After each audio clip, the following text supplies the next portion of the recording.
Hello, this is once again Quintus Hazard, and welcome back to PesterQuest, where we'll be making friends with Roxy. Yay!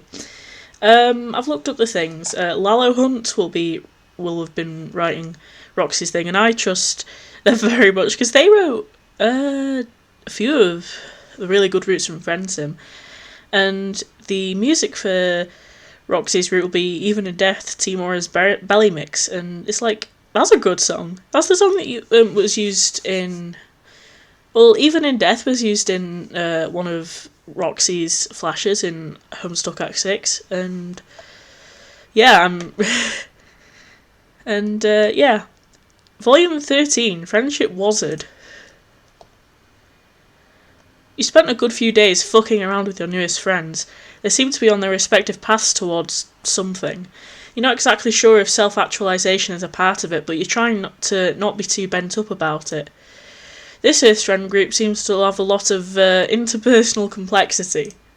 To be fair, you do only really know half of the friendship quadrangle. I hope I'm not capturing my cursor, I'm not. It's probably past time to meet the other two corners of it, see what all the fuss is about, get their side of all the drama before you leap to any more judgments. Oh, by the way, I haven't said this, but I'm 20 now. My birthday was on the 28th of February, so I am no longer a teenager, I'm 20. So happy birthday to me, I guess. We've thought a lot about what you said to Jake and what you wanted to say but didn't.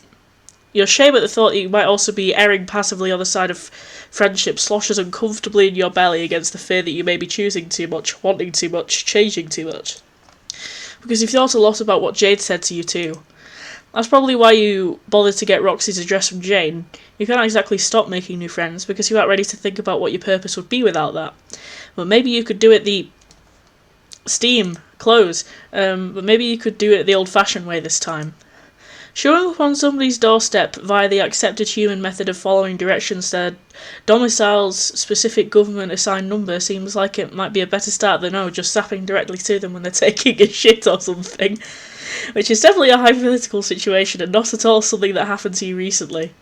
Anyway, you came up with a plan and everything. You're not a real mailman, that you know of, but you've grown to appreciate and respect the profession, so you don't mind LARPing it once more. You wonder briefly if there might be other guises under which people might go up to another person's house and knock on their door, but almost none of your friends ever leave their fucking rooms, so you sure wouldn't know. You zap down the street from her house and walk up the long scary driveway through the trees, over a bridge and up to her door. Okay, so not exactly a normal human method. What, were you supposed to stroll all the way to New York from Jane's place? She'd offered you bus money, but then remembered her fortune is tainted. She vacillated between giving you every single one of her dollars and burning it all in a symbolic bonfire until the two of you landed on moving it to a new, hopefully untraceable bank account. You're really not sure how deep the Batter Witch's surveillance goes, but Jane seemed satisfied at least. She's going through a lot. You know how it is, having to endure huge life-upending bouts of information being tossed at you more or less weekly yourself. So yeah, you skipped a step in your male personally sojourn, but you made it to Roxy's house in a respectable manner, which was the whole point. You're gonna make the fuck out of a good impression. You knock and you wait.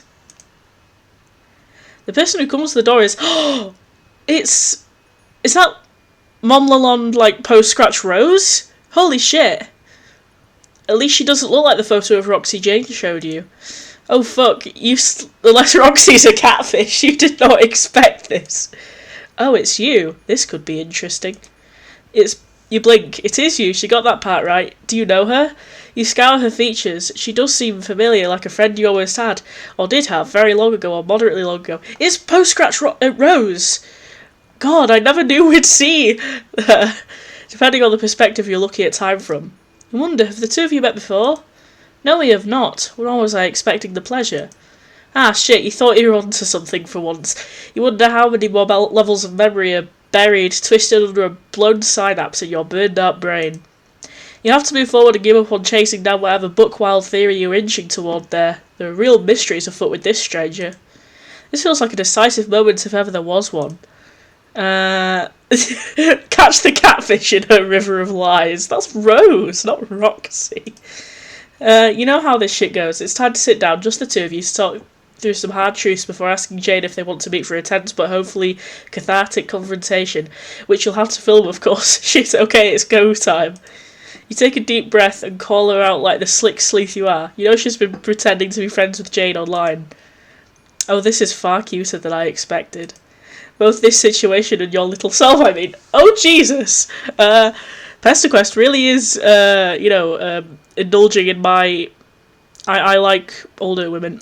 I have in no way been doing that. It is more refreshing than I would have thought, though, to be reminded that there are dramas with stakes like these out there. I can't do a voice like that. I've got no top energy. In the midst of all of this... Her eyebrows pull together as her gaze goes right through you. You turn around, but there's nothing out there. While some of my moods, both personal and political, have brought my path across her family, I haven't interfered directly with Jane's life, and I don't intend to start. Can you say the name? Can you say the same, friend? Is there a way you justify the strings you're pulling? I won't stop you, of course. I have my own matters to attend to. This is only food for thought, and I can see you're intellectually underfed. It just might be worth your while to contemplate the repercussions of the paths you're on. Did you have any further questions, or did you come all the way just for that? You really aren't sure, and it seems like all you do is contemplate your path. You feel all turned around inside. Talking to whoever this is makes you feel like you stayed up too late staring at the moon and got all fucked up about existence till you felt too stupid to think anymore. But like in a good way. You stare blankly at her while you try to remember your purpose. I will go ahead and take that as a no. Good luck, friend. She shuts the door and you turn bewildered back toward the long driveway. Well, okay then. You sure met someone. It definitely wasn't Roxy, and you don't think whatever just happened counts as friendship. So you guess this one's a loss. Was it because you cheated at travelling like a regular person? Friendless and rudderless, you start the long, pointless walk of penance to somewhere. What just happened? You got the door shut in your face by a MILF. Just like I do all the time. I'm kidding, I don't see any MILFs. Anyway, there's got to be another answer here. Oh wait, you are an idiot. This is an adult. You've been waiting too much time with marginally supervised aliens and a lonely marooned boy recently that you forgot that Roxy probably lives with her parents. And it's 50-50 on the possibility of a stuffed grandma Rose somewhere in there if the pattern holds. It's feasible she could have told her mum about you. You play it safe, and instead of accusing anyone of online identity crime, you ask if Roxy is home. She stares at you for a moment, her lips slightly parted. You get the feeling she is not often caught off guard, and you wonder what it is you've done wrong now. Do you ever think you lived through every possible iteration of an emotion, then one day a manifestation of narrative agency shows up on your doorstep to remind you that there is yet another way to experience the acute feeling of a particular loss? You do what you do best and stare blankly at her, trying to figure out just what in the fuck that might mean. Oh, is that not a universal one? Well then, I can clarify. It is a roundabout way of saying no, she is not home, nor will she be for quite a while. I would offer to take a message for you, but with your bag of tricks, I think you can manage the wait. She winks at you conspiratorially, and you have never felt less like you were in on a plan with somebody. Oh, it's because Roxy and Dirk live way in the future, of course. This has been fun, but I'm not the one you want. Ooh, are you sure? I'll go ahead and make myself scarce so things can start moving along. Unfortunately for me, my path is not as flexible as yours, or hers. You've wasted considerable time here as it is, and I have my own preparations to contend with. Scoot along before you touch something you shouldn't. She shuts the door and you stand, blank and useless, on the doorstep. Maybe this isn't the right house and that lady was just having a good time fucking with you. Jane had said that she hadn't used Roxy's address in forever, as Roxy didn't ever really seem to receive things she sent through the mail. And whoever this was didn't really give you any solid evidence that she knew what you were talking about. You take a minute to consider the cryptic shit the woman who is very probably not Roxy's mum just told you.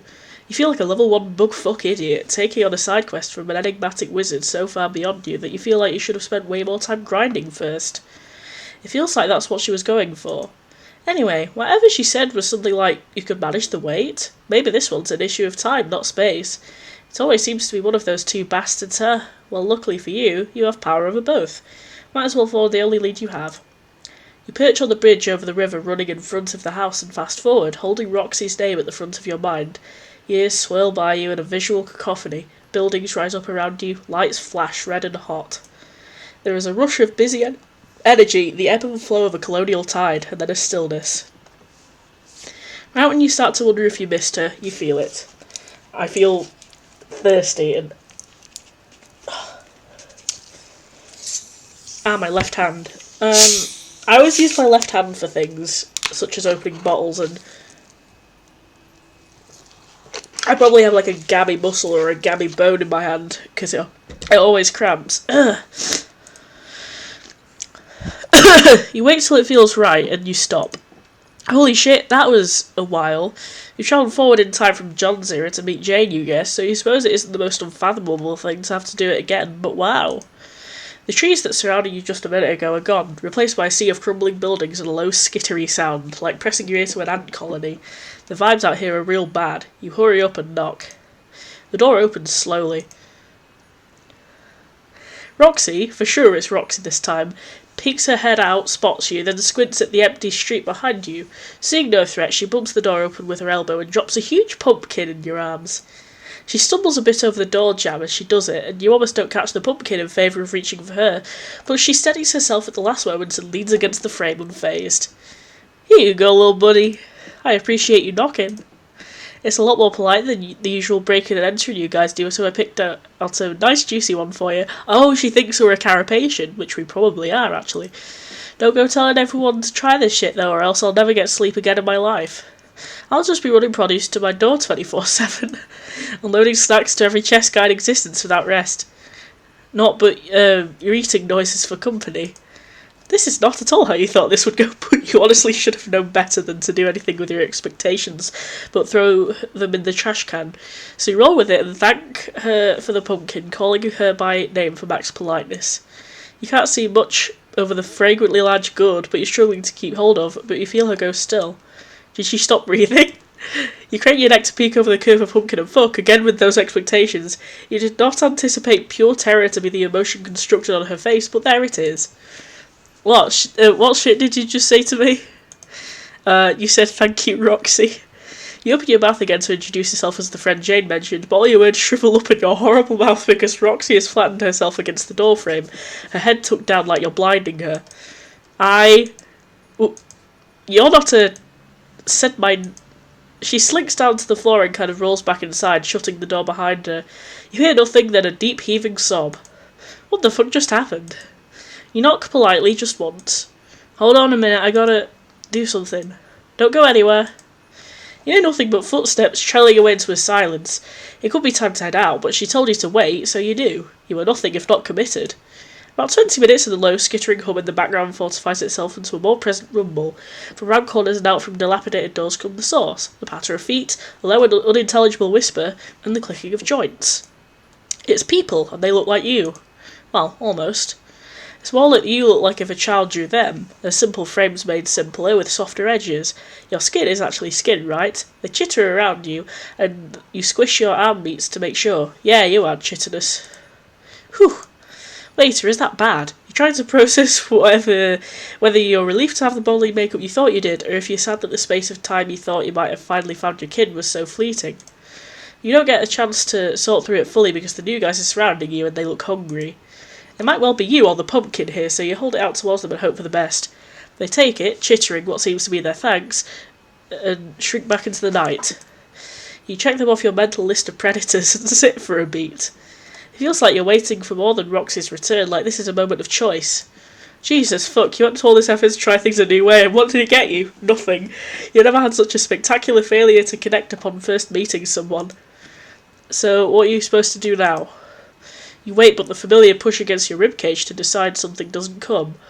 What is this drive to make you choose anyway? What if you just wanted to sit on your ass and do nothing, huh? What if you are tired of choosing when every choice you make takes you further from anything good? And who knows, maybe you're supposed to do nothing.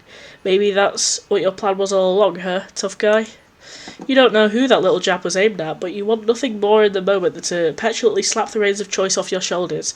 If only there were reins to slap. God, impotent rage is the worst. After a minute of continued seething at nothing, you feel it. Go see if Nepato wants to hang out. Go see what those chess guys know. More than you know, Shungus. Okay, let's go and see if Nevita wants to hang out. Nice try, can't tempt me with a fun friend this time, bucko. Okay, door's locked, smash a window, bitch. Don't tell me what to do, you're not my mum. What? Blinking, you feel the desire to act ebb away. It's replaced by a tingling giddiness at the victory of your, what, inertia? You'll be kind to yourself and call it fortitude and resolution instead. You're gonna see this shit through. You do what you promised and wait. Eventually, you curl up on the welcome mat and pass out like a stray kitten. At some point in the night, you open your eyes for 1 million moments as a chest guy lays a blanket over you. Oh, that's cute. The creak of the door next to your ear jolts you awake. Towering above you in the sharp, bright rays of morning sun is Roxy. Oh shit, you are real. I came out here so I could prove to past Tipsy me that it was just a daymare or some shit, but now here you are and here I am. So, let's dig right in. Did you or did you not say human English words, including my name, to me last night? You did do that. Welp, time to reckon with this then, I guess. I might still be a little buzzed, so I'm going to see how this plays out. Stick with me. She beckons you inside and you scramble to your feet and follow her. All that waiting paid off, didn't it? You emanate smugness in every direction as you walk, just in case there are any entities or narrative concepts around that have the capacity for feeling slighted by such a thing. You trail behind her into the living room, explaining how you knew her name via her friends. Ah, okay, that makes more sense, LMAO. That would make you the one who convinced Jane of the stuff about our reality that I've been trying to get to see for quite some fucking time. The benefits of being able to be there to show her in person, I guess.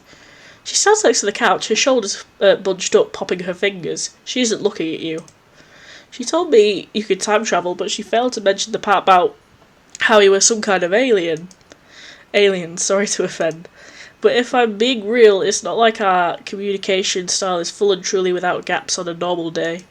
So this checks out. She scrunches her face up and groans. Ah, I'm so sorry. I'm being a jelly belly Deborah Downer. Alamea, what in the fuck is wrong with me? Here you are, a friend in the flesh. And I'm just over here whining about my other friends whom I love very much. This is just a lot, LMAO. I've daydreamed all the potential friend meeting scenarios I thought might ever happen.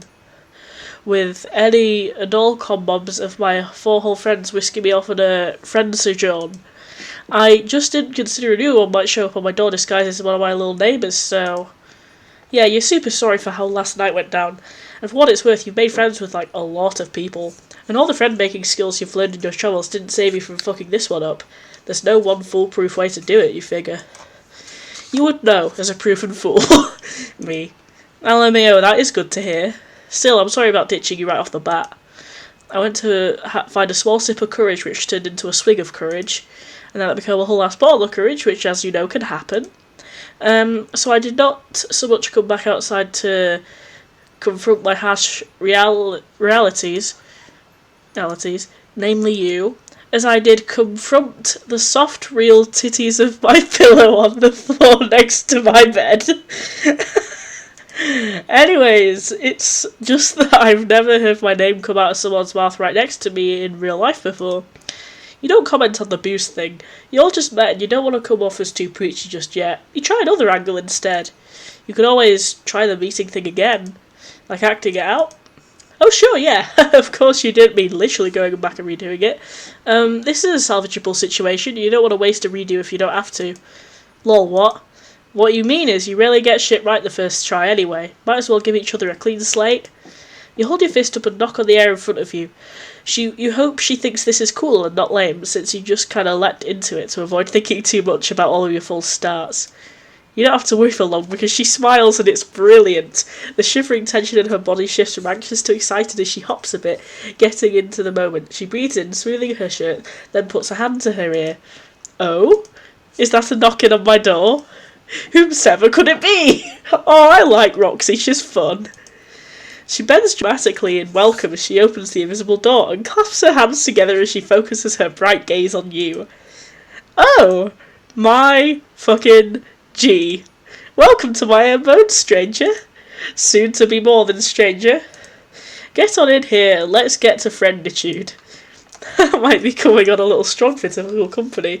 But luckily you're as friend-thirsty as they come, even without the old golf ball nuts forcing you to be. You introduce yourself and step over the pretend threshold, hand extended. Roxy takes it and pulls you into a fast, tight hug. You wrap your noodly arms around her and return it as tight as you can. At first you tell yourself she needs it. After all, you can feel her trembling back, her unsteady breath. A minute passes and you realise your hands are shaking too. When was the last time you held someone? Just let yourself be held. The moment is quiet. You know it's an awkward pose, the two of you standing, draped on each other in the middle of the house, and you realise belatedly that lying on the floor there's a window like the one you fell right through before you. Jesus, how did you get out of Doc Scratch's apartment? Now is not the time to think about that. But it's good. Calm. You could keep going, honestly, but she steps back and tucks her puff of hair back into place, clearing her throat. She's still looking away from you, but she's grinning. Yeah, that was much better. Couple of friendships starting pros, am I right? They'll write guides to friendship about the two of you, you'll say. She sits down on the couch and gestures for you to join her, so you do. Now that you're settled, what she said right before you did your little skit hits your brain right in the face. She'd never, really never had anyone around to speak to, like never. Never have I ever. What about the chess guys, as she called them, ones she mistook you for? Oh, we can communicate for show, but not with words, really. I don't mean anything bad about them by it. They're really sweet when they aren't sneaking into my home. Plus, I don't blame them for their ways, on account of them being brought in by the Batter Witch and summarily forgotten. But I don't know, we're not really on the same wavelength. So it just kind of fucked me up when I thought one of them was looking at me in my eyeballs and saying my name like it was. Like I was. Oh, whew. Sorry, I'm still mega new to this. Her eyelids flutter closed as she shivers. Man, you thought Jake had it rough, but at least he had his grandma for a bit before she died. You wonder to yourself why she doesn't seem to have had anyone like that. You're about to do some mental math and see if you can work some connections out, but she gathers herself and interrupts you before you can do anything too smart. And to be clear, I can definitely see the difference between you guys now, though you don't not look like them, to be honest. It's just that you have a quality of, like, personhood to you. Anyway, the point is the resemblance is certifiable. But you're like the Velveteen chess guy. The what? Just because you're soft? Lol, yeah, well, yeah, that too. But no, you know the Velveteen Rabbit? Oh, I saw a movie of the Velveteen Rabbit and it was very sweet and it made me cry. It didn't make me cry, but you know. It's one of the few books my mum left me that wasn't super dense and cerebral wizard. So I read it a lot before I got grown enough to really appreciate the complexities of the cerebral wizard genre. Yes, you know I like wizard actually. No, you don't know that one, but you were constantly searching for meaning in your fucking life, so you will definitely check it out if there's someone like you in it. And she just mentioned her mum. She's not still around then, is she? Nah, Batter Bitch killed her a long time ago. Before I ever got here. Back when society was uncollapsed and everything. But she knew I was coming, so she left me pretty well stocked with snacks and reading material and booze to last a lifetime. Though I have put a considerable dent in that last category, so we shall see if her planning skills truly were up to par when all said and drunk. I thought maybe I was gonna get to meet her and all my other friends in this big IRL multiplayer game I was gonna kick ass at, but now I don't know, I guess I'm not playing anymore. Shit. You jump up as you put two and two together. You went to the past before. Oh well, you came from the past, from Jane's and Jake's this time. Which Roxy already knows, but especially you were here in this house, then in that time. There was a woman who lived here. You thought she was Roxy's mum at first, then you maybe convinced yourself she wasn't, since a few hundred years happened between her and now. You don't know, a lot was going on. OMFG, you what? Was she beautiful? Hold on, let me show you. Roxy roots around a bookshelf for something and your brain starts expanding at a rapid rate. Concepts that have been hovering on the periphery of your mind suddenly converge. You already knew that Jane and Jake's deceased grandparents were your friends from the past, but you hadn't considered this since you didn't know Roxy lived in the future then. Of course all this shit's connected. Of course that would make... Did she look like this? She hands you a book, cover open to show the author photo. There she is, younger than she was when you saw her last night, but older than she was when you first met. You can't help saying her name out loud. Rose. OMG! Why did grown-up her say you'd never met before, though? Is she not the same person? Fuck the earlier math you were doing. This is way bigger than 2 plus 2. This is some serious mental calculus. You wiggle all your brainwards at once and it hits you. The way it felt different than normal when you hopped from Jake's house to wherever that one place was. How it happened when you brought Jake home again, too. Like your guts dissolved sideways, how they rearranged slower once you landed. Had it happened when you first landed in Jane's yard, too? You're probably too turned around to even notice then. You know Roxy's super hyped right now, but you tell her you're gonna check something, do some science. You'll be right back. You zap backward again. What did I tell you about coming back here? Get your grubby time fingers out of my pie before you get caught. Yes, ma'am. Sorry, ma'am. Have a good day, ma'am. Okay, she's mad, which you expected. It also felt like an everyday wiggly belly time jump, which you also expected. You pop out of there, this time concentrating on your friend Rose, just a day after you last hung out. You should feel yourself zoom further backward towards her, right? Off you go, and wrong, it's that feeling again. That sideways dissolvement and reconstruction of your crudely rendered bowels. Oh, it's you. Long time no see. For you, I assume. Funny thing about that is no, actually, but you'll have to explain later. You apologise for paying us so short a visit and head back to Roxy. The feeling accompanies you yet again. You pop back into Roxy's living room a fraction of a second after you left. Those brainworms are wiggling at top speeds. Damn me, I know you don't know this about me, but I love science projects. I got a whole lab and everything. I'm Hexa qualified. Want to take me with you? Oh, sorry, you already went. Fuck, there I go, blinking and missing all the good shit. For the best, TBH, or else I'd have sat here worrying that you'd never come back. Abandonment crisis totes averted for the moment. High five. What rad science fact did you learn? Was it about my mum?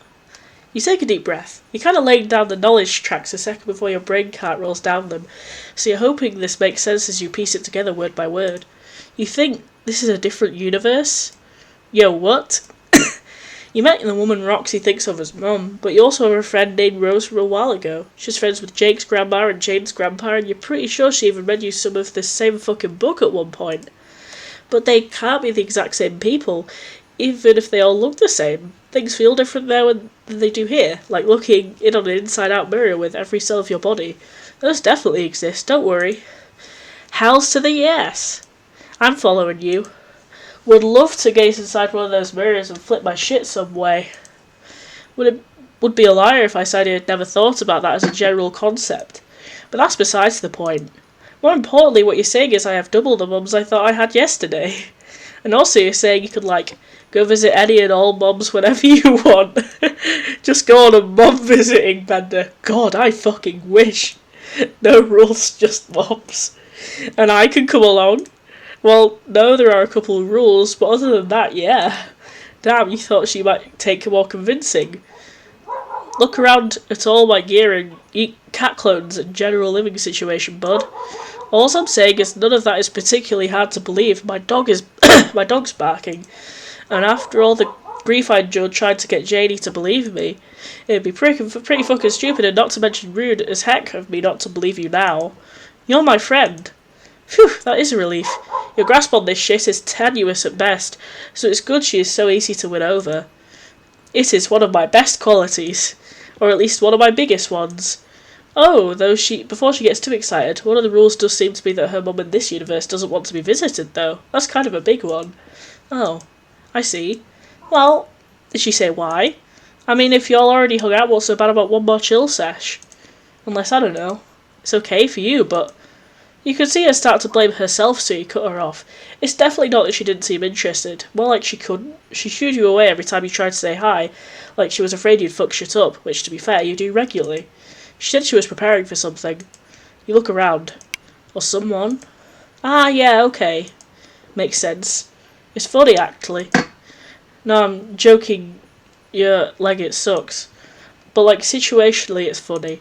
Because that game I mentioned that Janie's off destroying, a week ago I wasn't even sure if I wanted to play.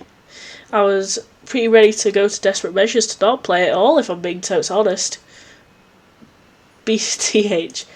But then, when Jane said she met you and was all hell-bent on doing some righteous smiting to the whole company, I don't know. It hit me that I kinda did want to play after all. Like I thought maybe I'd beat my mum in the game and I'd finally get to talk to this lady I built my whole last sense of self around. Get to see how she is in real actual life and figure out how bad I fucked it up in my version of it. Lol, anyway, we aren't playing it, so it didn't matter. I've been trying to be a good friend and lend my hacks and skills to Jane's cause. But it hurt, and I don't know how to tell her. Then you showed up and my options shifted like 75 more times. I barely got time to come to terms with it being okay to want something before it gets swiped away from me, lol. Shit, you really didn't mean to mess with her expectations. You should have kept your mouth shut till you figure out what this all meant. She smiles at you, and you don't have to have known her too long to tell that it's forced. Ah, shit, you can fix this. One more visit to this universe's Rose couldn't hurt, right? We're gonna get fucking obliterated. Hey, who knows, maybe her mum wouldn't mind another visit if you brought Roxy along. Like, maybe she was just annoyed when it was your bothersome self. She was definitely a little sad when she talked about Roxy living so far away. Temporarily speaking. God, my nose has been bugged up for a while. It's probably just hay fever. You really think? I mean, if you don't think she'd mind, I'd be 100% down, locked and loaded, ready to family bond right the fuck now. Oh, she just wants to see her mother. Oh, so sad. Before I get too nervous to change my mind. Should we partake in a celebratory sippy before we go? No. She reaches under her couch and pulls out a bottle of vodka. You make an non-committal noise as you work out how to respond. You called Jake out for enabling this, so you don't want to do the same. It's delicate, though. What am I thinking? She'll probably have her own stash anyway. Why else would she have left such vast quantities of this stuff for me to reckon with? Ha, yeah, you guess. Though maybe she meant for her to bust into it when she was a bit older, or like maybe for special occasions. Well, saddle up and we can add that one to the list of questions to ask her. It's going to be pretty far down though, I got a lot. You extend your hand, she takes it, and off you go. You choose a point a little further ahead in Rose's timeline, just to give her time to miss you, just in case. You zap to the doorstep and ease Roxy into it. She plasters herself to the wall next to the door, breathing heavily. You take care of the knocking part. Whoo, shit boy. This is it. Look at all these fucking intrusions around my house, holy shit. Old Rose comes to the door, and from the look at on her face as she stares you down, she has absolutely not missed you even a little bit. Ah, this is even in death. Ah, my incorrigible male person. What did I tell you before? You should not be here or now. Her imperial bane of my existence may not be paying attention to what you do with your friends, but she's keeping tabs on me after your last visit. It isn't safe for you here, and I can't have you compromise this location. From the side, Roxy exhales. Rose turns. Her voice is soft and broken, snow falling from branches. Oh. Sorry, Miss Momlond. Roxy. We didn't mean to bust down operations. I just wanted to meet you. No, I know it. And despite the circumstances, I am so glad to have been able to see you too. More than you know. But you can't stay. Yeah, of course. No worries, I'm sorry. You have to go right now before... Oh shit!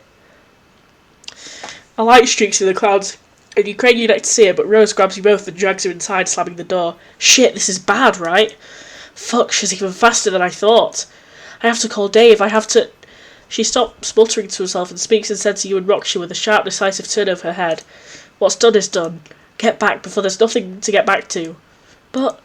Rose touches her knuckles to Roxy's cheek, and you feel like you shouldn't be here for this moment, shouldn't have brought her here, shouldn't have done anything ever. You never learn your fucking lesson.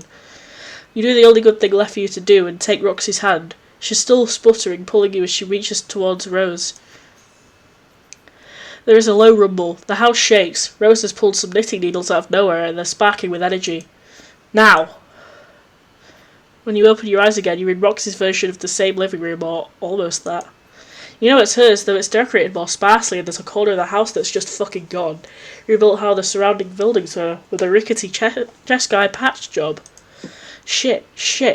You stop surveying the timeline damage and instead look to Roxy. She's just standing, staring, blank. Her hand is over her mouth. You are so sorry. You never should have suggested they do that, and it's probably best for you to go. All you do is make things worse. The slackness in her face turns to panic. No, please. I shouldn't ask to go. It's my fault. Don't leave me. Oh no! I'm sad we've ruined Roxy's life.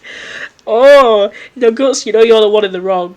You're supposed to be the responsible time traveller. You don't know how to make her see this without making her feel worse. She runs and opens a cabinet in a second, and a third, her movements more frantic each time. Eventually she surfaces successful.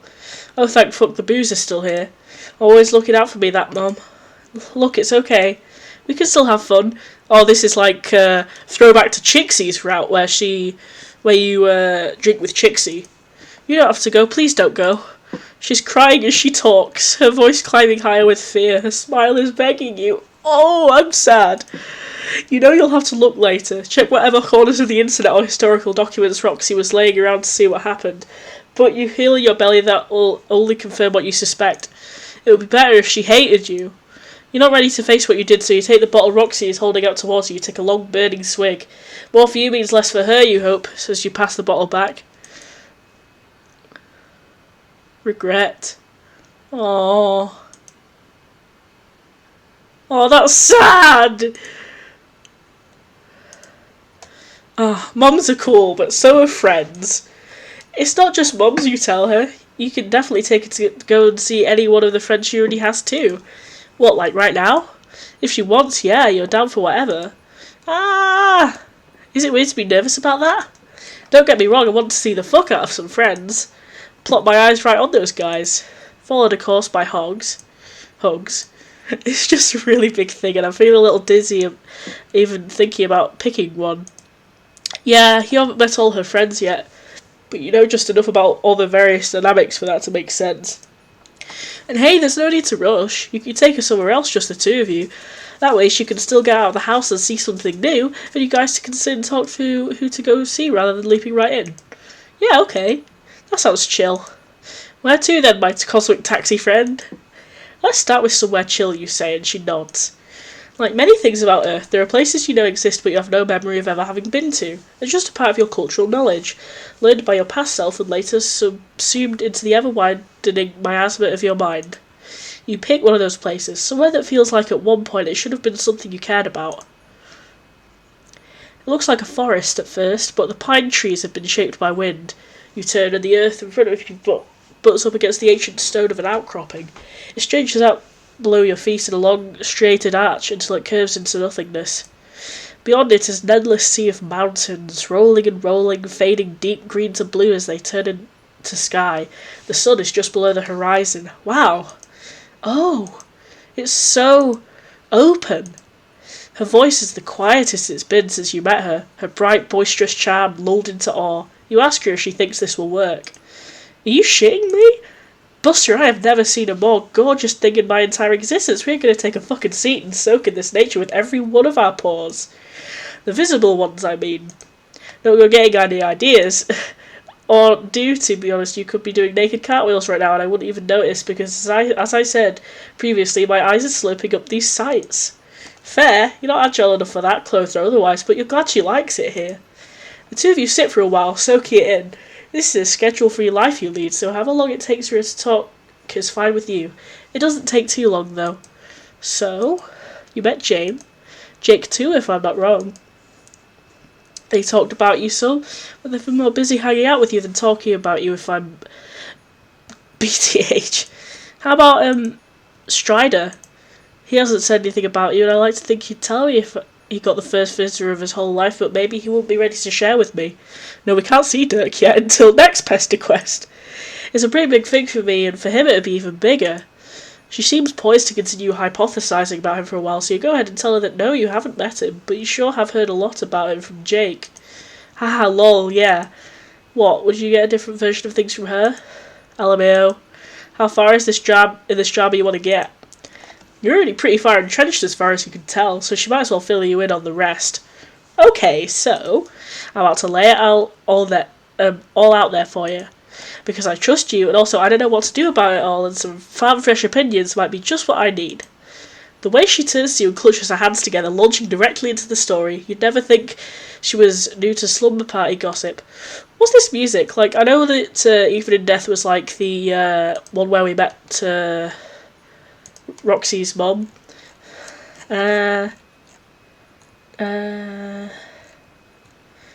Roxy's... would you believe this was for something else? Probably. The way she turns through and clutches her hands together, blah blah blah.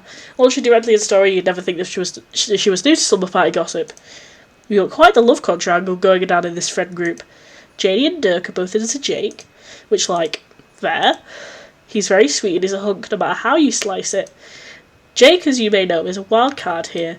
No idea who he might go for, which is also fair. If I'm to continue to be a referee here, because Jane is a stone-cold fox, luscious babe going a heck of places, Dirk is, he's just about perfect.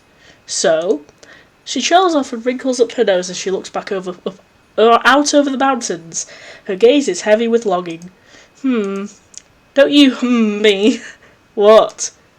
Just seems like she's leading up to her spot in the quadrangle is all. Yeah, well, I'm in there, liking the last one I mentioned. Ah, okay. What, you're doing it again? Oh, just for a minute you couldn't tell which direction she was headed. You thought she might be jealous of Dirk himself, the way she looked when she said all that, but it's that she has feelings for him. You're just trying to keep up. Roxy laughs and covers her face. Goddamn, called out here on top of the fucking world. You're not wrong, I guess. In a way. Not to continue on the vicious call-out, but earlier it was her mum she said she tried to be like, and now it's Dirk. You're like the president of the universe that tried to figure out who you are and trying on different ways of being to see what fits, so no judgment there. It's just, and it seems to be like she has a lot of questions about who she wants to be, which is legit as hell. That's life, baby. Yeah, I guess that's the whole thing, you know. I wanted to be like her because she's my family and like the only person I knew about for so long. Then I met him and I was like, oof, there's more unlockable options? Who knew? Maybe I could've... I don't know, I do have feelings for him, to be sure, but you're right. Sometimes with him it does get all mixed up. You ever not sure if you want to be somebody or be with somebody? Oh, gender time? I mean, I like the me I made from nothing and I don't want every single piece of his bullshit, of course, but he's like this shadow just out of my range of vision, like some kind of what if. Me if I had just been... Oh, I don't know, this makes any fucking sense outside my own head, though. What's that saying about that turnways mirror?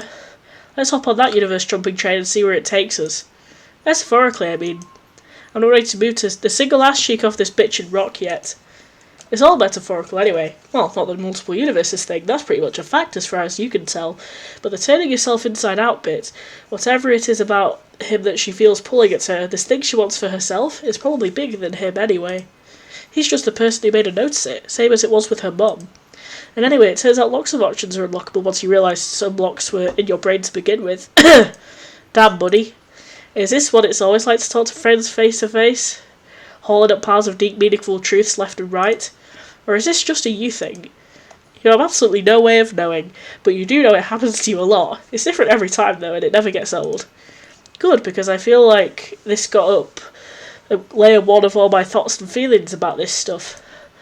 I'm a little afraid to dig deeper, but if you're there with me, maybe we'll find some shit in there that not just big empty question marks.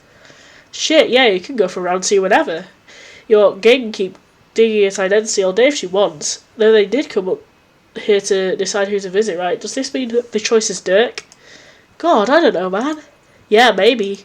Eventually. I want to see all three of them, plus another friend I haven't mentioned yet, but you'd get along with her because she's also an alien. Oh, Calliope! But I might want to start with my kid mum, who is visitable. Not yet, though. Lol, I never would have thought I'd be putting this off any longer than I had to, but meeting you has been one of the best things I ever did. I want to sit and stew in this friend soup with you for a bit longer, and then savour the bites of my other friend soups when I can, however ready to eat or not I might be. Shit, this metaphor is getting away from me, can you take over? You're not sure how salvageable it is, but yeah, you're down to simmer with her as long as she wants. You think she and her teen mum will get along very well, shared mum trauma and drama included, whenever it comes time to introduce them. She shouldn't worry about being perfectly ready either. You haven't skipped ahead to see who she becomes, but you're pretty confident she has it in her to be someone she can be proud of and comfortable being. Someone that can look back on this Roxy with kindness too, no matter what choices she ends up making. You're gonna make me cry again, please no. Whew. Also, not that I'm gonna forget today ever, but I should document. She pulls her phone out and holds it up to frame her shot. She's glowing in the light of sunrise. You watch her and watch the sun. You watch the fog kill through the valleys below. Okay, now a selfie. She drapes her arm over your shoulder and points the camera at the both of you. Work it. Oh yeah, that one's cute as fuck. She meshes with her phone, opening a chat with someone whose handle you don't recognise. You wonder if she sends a photo their way if it's the alien friend. It'd be cool if Roxy was friends with the troll you hadn't met yet. Hey, you there? I guess not, but it's okay. I just wanted to say hi. I know we didn't talk much about the game not being on anymore, but last time we got us chatting, but I know we were both feeling it. And I got so many more updates for you when you're back online, so get hype. And check out this choice-ass view on PP right now as a preview. Thinking of you totally. It's time to get comfy on this rock. You may end up being here for a while since Roxy's not quite ready to get zapped anywhere else, which, when you consider it, is fine. There is a difference, you think, between inaction and patience. There are small, weighty changes made in stillness. Still, you're worried you choose too much, and Roxy, afraid she was robbed of choices from the start, meet in the middle. She pockets the phone and grins at you. You lean back on your elbows and tilt your head up towards the sky. Aww, that's great! I really loved that route. Roxy's such a great character. Anyway, that's it until probably a fortnight from now, where we'll probably see Dirk. Like, I know we're probably not going to see the cherubs, but, you know. Well, I really fucking love that route, so, I guess see you and goodbye for the next one. I might make another video of something else. I'm not really feeling up to it artistically right now. I've got zine pieces to do. I've finished a couple, but I've got a few more to do if I want to. But, you know, I've just got things to do. So, I don't know. Maybe there'll be something between now and next PesterQuest, or maybe there might not be. So, goodbye.